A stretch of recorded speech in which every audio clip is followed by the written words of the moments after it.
Bonsoir à tous, j'espère que vous allez tous très bien. Dans cette vidéo, je vais vous raconter l'histoire terrifiante qu'Anaïs a vécue. Avez-vous déjà eu peur de tomber nez à nez avec une personne complètement folle? Eh bien, c'est ce qu'Anaïs a vécu. Alors je te propose de rester jusqu'à la fin de cette vidéo pour savoir ce qui lui est arrivé. Alors sans plus attendre, je vais vous raconter son histoire.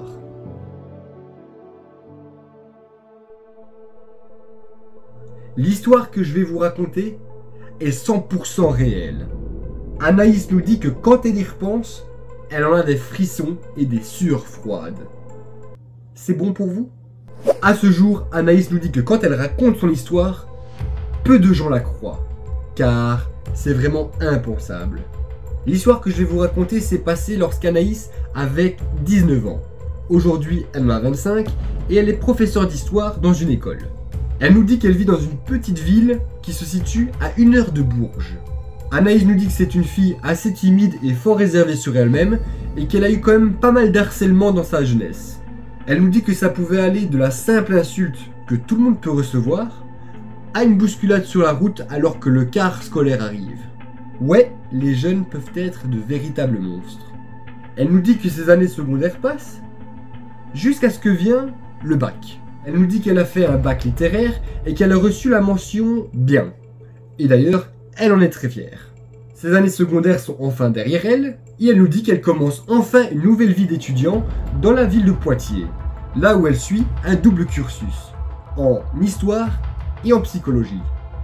Elle nous dit qu'elle trouve très rapidement un joli petit appartement de 58 mètres carrés à seulement 10 minutes à pied de son école, de l'université. Si ça c'est pas beau, c'est même picobello.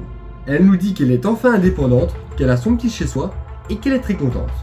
Pour rentrer dans le contexte, elle nous dit qu'elle habite avec son petit ami et que c'est un appartement d'architecte. Et que du coup, il y a 4 appartements par étage. C'est une vieille maison d'architecte et du coup, il n'y a pas d'ascenseur. Elle nous dit qu'elle habite au 3e étage et que pour le coup, elle a aussi 3 voisins, dont 2 sont des étudiants de la même fac qu'Anaïs. Et un jeune garçon qui s'appelle Artus, qui travaille dans un bar dans le centre-ville de Poitiers. Anaïs nous dit que comme d'habitude, avant la rentrée des classes, il y a toujours quelques jours de libre pour visiter la faculté ou bien même la ville. Mais à la place, Anaïs préfère faire ses courses alimentaires dans le but de tenir tout le mois. Jusque-là, rien de bizarre.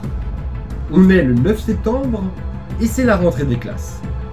Premier jour pour Anaïs dans une nouvelle ville étudiante. Et surtout dans une nouvelle ville. Elle nous dit que les cours se sont super bien passés. Elle nous dit que c'est compliqué au début, mais bon, si on s'y attache et qu'on est motivé, c'est super chouette. Ce jour-là, le professeur fait comme chaque début d'année et fait le tour des élèves présents pour savoir si 2 d'entre eux veulent devenir délégués. Sam et Candice sont donc les représentants de la classe. Et bien sûr, qui dit délégué, dit soirée d'intégration, qui aura lieu le jeudi suivant. La semaine passe, et au plus la semaine passe, au plus Anaïs a le sentiment d'être observée. Mais elle n'y fait pas plus attention que ça. La semaine continue d'avancer, et le jour de la soirée d'intégration approche.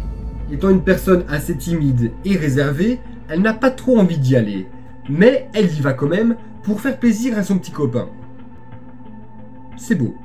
La soirée se passe plutôt bien et Anaïs nous dit qu'elle a même fait connaissance avec Martha, qui est une Anglaise et qui est dans la même faculté qu'elle. Elle nous dit que la soirée se termine assez tard et qu'elle sort dans les alentours de 2h30 du matin. Elle nous dit qu'heureusement le lendemain, ils avaient tous cours, mais uniquement l'après-midi. Elle nous dit que c'est une personne qui ne boit pas du tout d'alcool, notamment comme son copain. Ils font donc ensemble le chemin retour en direction de leur appartement. Elle nous dit juste que pour rentrer chez elle, elle doit passer devant un bar, où à cette heure-là, il y a énormément de personnes bourrées. Mais elle, le seul truc qu'elle a envie, c'est de rentrer chez elle et de se foutre sous la couette dans les bras de son copain. Et une fois arrivée devant l'appartement, elle se rend très vite compte que la porte d'entrée est grande ouverte. À ce moment-là, ils avaient tous les deux pensé que c'était soit un propriétaire, soit un locataire, qui aurait probablement mal fermé la porte. Elle nous dit qu'ils n'ont pas trop prêté attention car ils sont tous les deux claqués et qu'ils ont juste envie de monter chez eux pour faire dodo. Mais en montant les escaliers, et à chaque étage, elle entendait des chuchotements. Au début, complètement inaudibles, mais au plus ils montaient, au plus ils entendaient. On nous dit que les chuchotements n'étaient pas des chuchotements, c'était comme des phrases, répétées sans arrêt. Au début, son copain lui disait que c'était probablement un voisin qui regardait un film et qu'il fallait pas s'en inquiéter. Arrivant au 3e étage, qui est son palier, Anaïs nous dit qu'elle voit enfin la source du chuchotement. Au début, elle n'arrivait pas à se dire que c'était une personne réelle, car elle était habillée très bizarrement. Et en plus de ça, elle était légèrement voûtée, un peu comme Quasimodo. Et il faut savoir aussi, c'est que cette personne était complètement sale, comme si elle venait de se jeter dans la boue. Tout en avançant jusqu'à leur appartement, la fille, elle, continuait de chantonner une chanson, complètement bloquée devant la porte du voisin Artus. Tout ce qu'il faut savoir, c'est qu'Artus était absent pour la semaine pour des raisons familiales, et que donc, il n'y avait personne chez lui. Anaïs nous dit que cette fille chantonnait des chansons qui n'existaient pas. C'était des phrases de plusieurs chansons d'enfants différentes, comme par exemple une souris verte ou pomme de renette et pomme d'api. Des trucs qui n'ont aucun sens. Anaïs nous dit qu'ils ont essayé de faire le moins de bruit possible pour éviter de la déranger, car leur appartement se trouve juste à côté d'elle.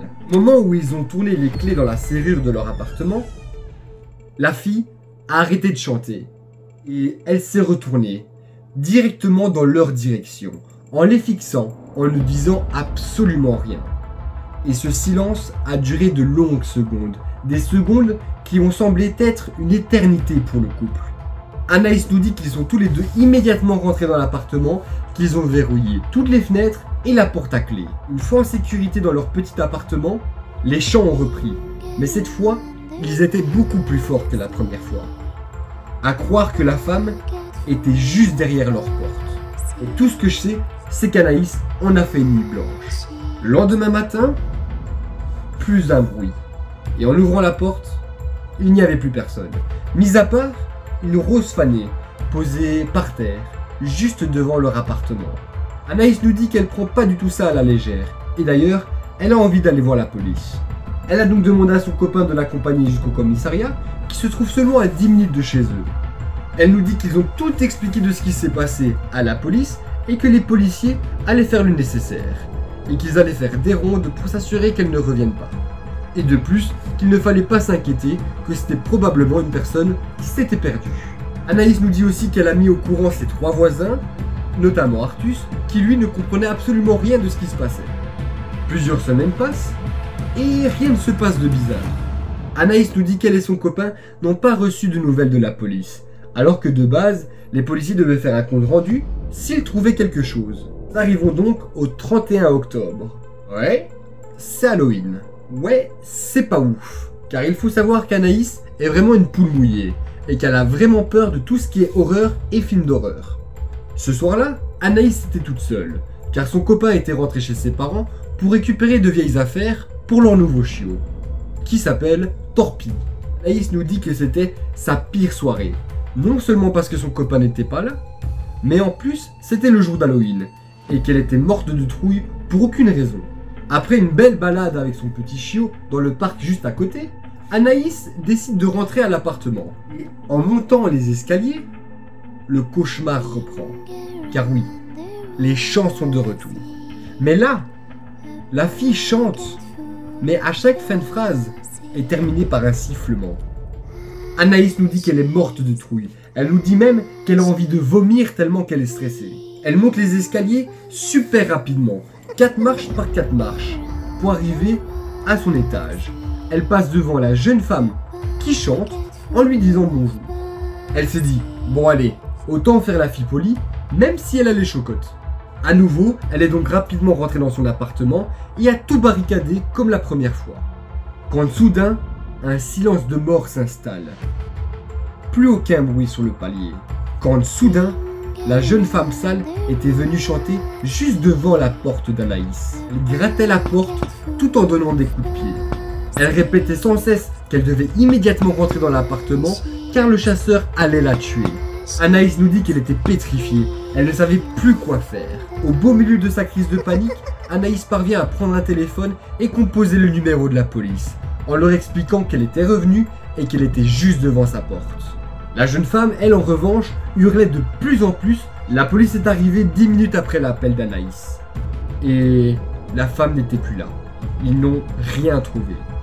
En ouvrant la porte aux policiers, Anaïs ne s'attendait pas du tout à voir ça. Elle a vu l'horreur. La jeune fille sale avait tellement tambouriné sur sa porte, non seulement avec ses pieds, mais aussi avec sa tête. Le bout de sa porte était quasiment entièrement recouverte de taches de sang. À croire que la jeune femme avait tambouriné avec son front jusqu'à ce qu'en s'en faire saigner. Anaïs nous dit qu'elle était complètement apeurée par la scène. La police n'a jamais retrouvé cette femme et Anaïs n'en a plus jamais entendu parler. Aujourd'hui encore, dès qu'Anaïs entend un sifflement, des chants bizarres ou bien même des chuchotements, elle en a la chair de poule. Elle a donc déménagé et a emménagé dans une petite maison avec Torpille, son copain et bientôt un petit Noah.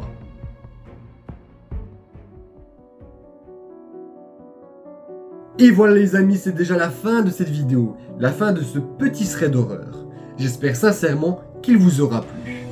Si c'est le cas, n'hésite pas à lâcher le petit pouce bleu en bas de la vidéo, ça fait super plaisir. Tu peux également me dire ce que tu en as pensé dans l'espace des commentaires, je lis absolument tous vos messages. Tu peux également partager cette vidéo à ton entourage dans les buts de le prévenir de toutes sortes d'agressions. Et pour terminer, je te propose de t'abonner juste ici sans oublier la petite cloche de notification qui se trouve juste derrière, c'est super important. Sur ce les potos, je vous dis à très bientôt. Ciao ciao.